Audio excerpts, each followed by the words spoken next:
It's Rob and Sandra from My Wife the Dietitian, and this is Nutrition Nuggets. Hey, Rob. Hello, Sandra.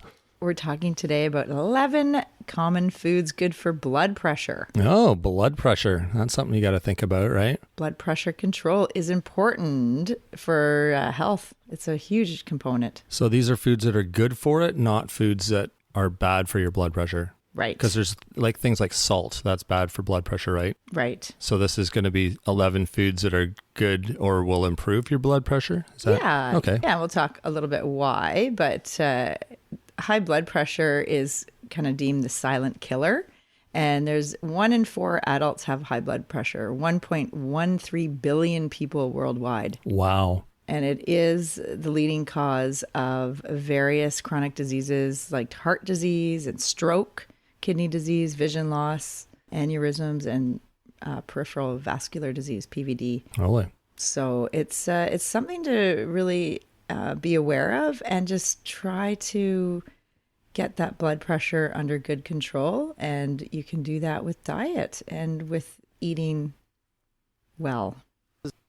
Okay, well, let's get into that list then. Yeah, let's dive in. And remember, I said common foods. So most people can access these foods. They're not specialty items. Number 1's potatoes. Potatoes. Yeah, just regular potatoes. And we're not talking about salty fries, but the potassium in potatoes helps to relax blood vessels. Perfect. Yeah. And the Nutrition Nuggets 8, we talked all about potassium, and we're going to discuss many of these foods that have potassium. And that is one reason that potassium is helpful to help with blood pressure. Very good. And what do you do with potatoes, Rob? I clean my shoes with them and my shovel. Oh, right. We did a whole episode on spuds. Yeah, potatoes are good for everything, including your blood pressure. That's right. This laughing's good for my blood pressure. Thank you. Yeah, there you go. And you know what else is petting the cats? Our kitty cats. It helps blood pressure. Is that on your list? No. Oh, should be. That's number 12. Pet your cat. Or your dog. Number 2 is beets. Beets. Okay, and what do we do with beets? Do you remember there's something in beets? Remember marathon runners drink beet juice sometimes before their run? It's it's on the tip of my tongue. It starts with an N. Nitrogen. No.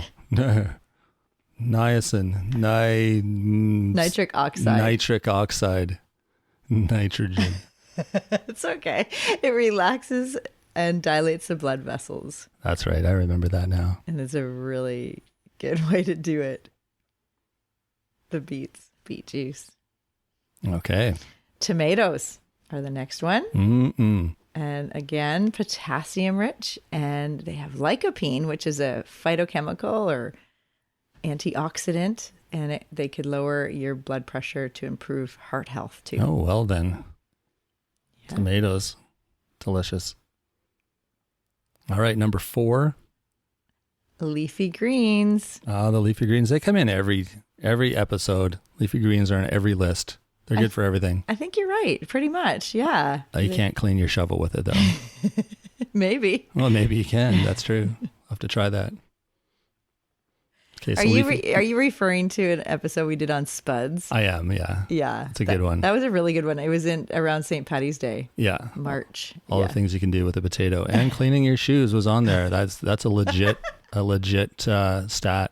That's awesome. So leafy greens, like what kind of leafy greens do you like to eat? I like my spinach.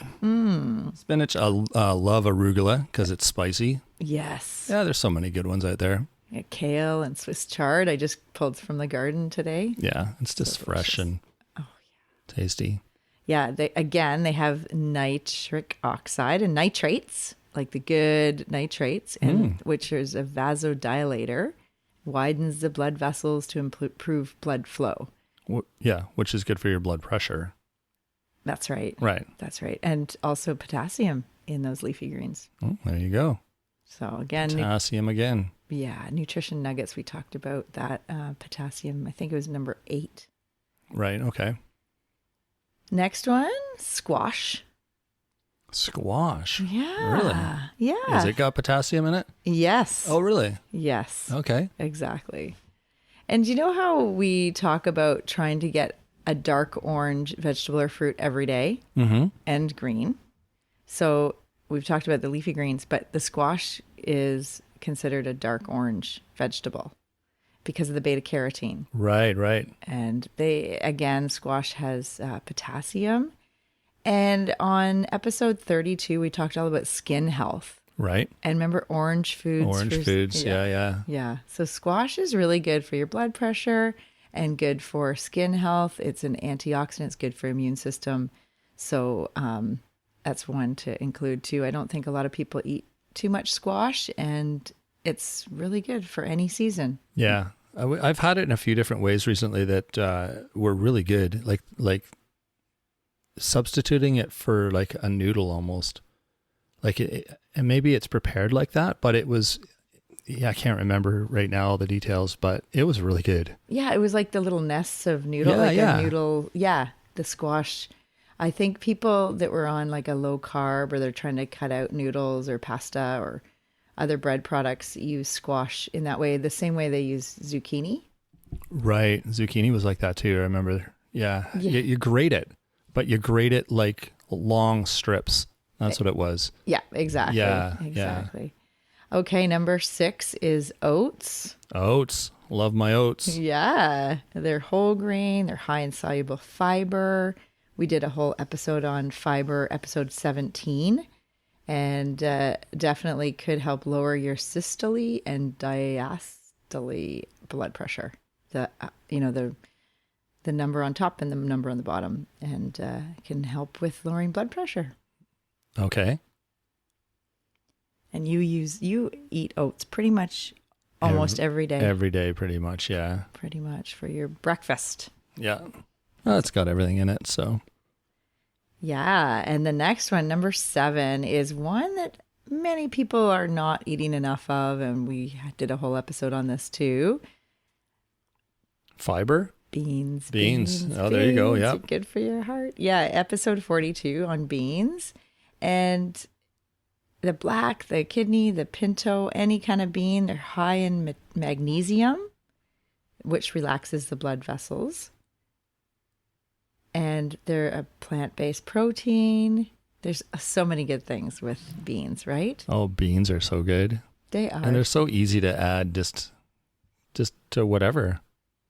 Yeah, like soup or casseroles or spaghetti sauce. Exactly. Yeah, it's pretty easy to include them. So, or even salads, or like making a burrito, so in a wrap. There's so many ways to use beans, or hummus.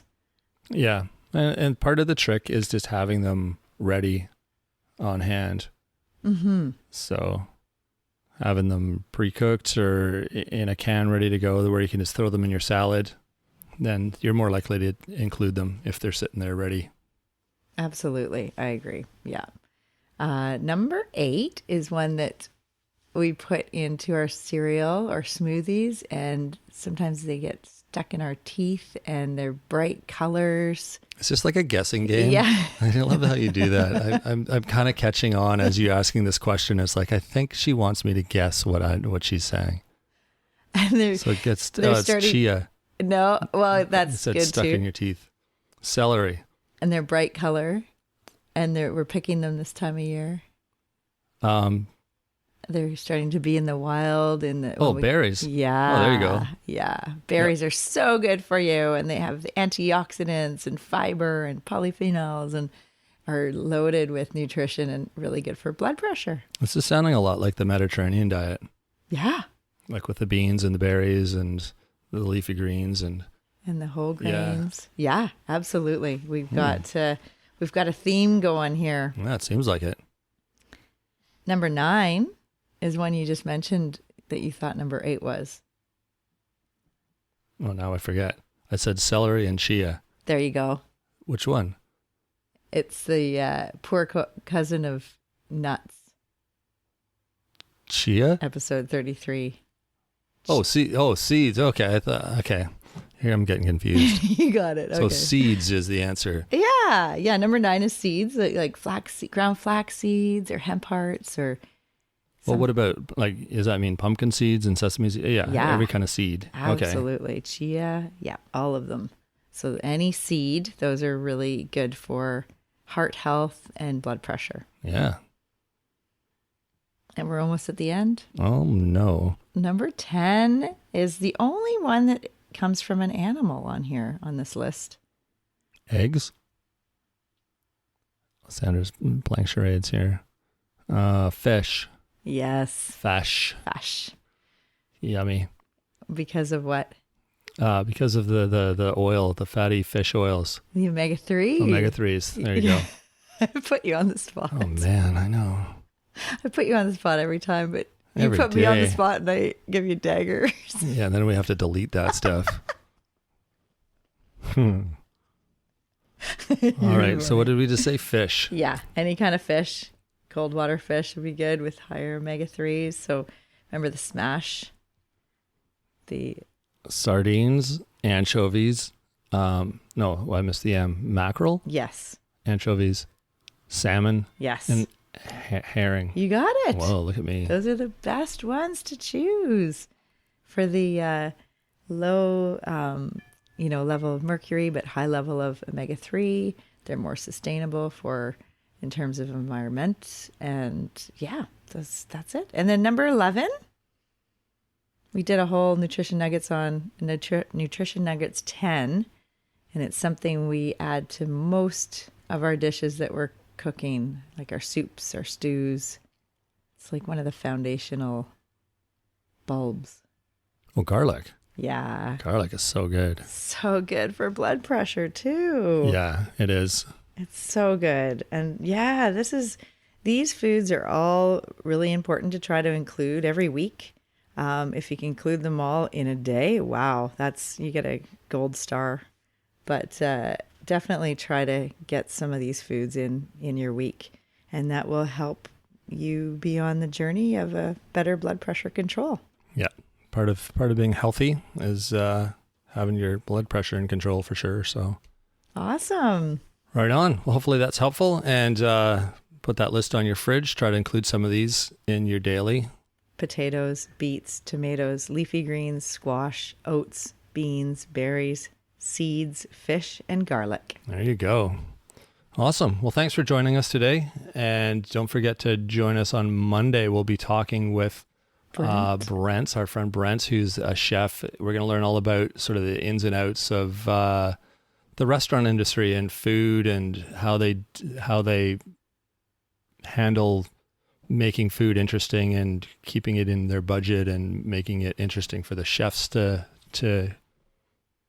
create while also keeping the patrons happy and all those things. Yeah, I'm excited about that. I think it'll be really fun to interview Brent. He's very well spoken and he has so much knowledge on the restaurant industry. He's worked in many different restaurants and he's a great chef. And I'll love to ask about the potluck because we've been to many potlucks with Brent and it's always like, oh, yeah, Brent's coming. Yay. Is Brent going? Yeah. Okay. We'll be there.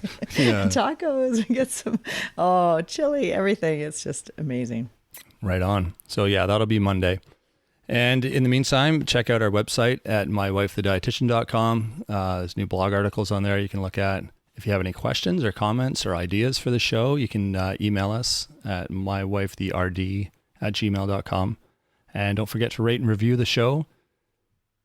And next week, Nutrition Nuggets will probably take another question from a listener. Yeah, exactly. So if you have questions, then fire away. Let us know what they are, and we will share our knowledge with you. Awesome. Okay, everyone, have a good week. We will be back Monday.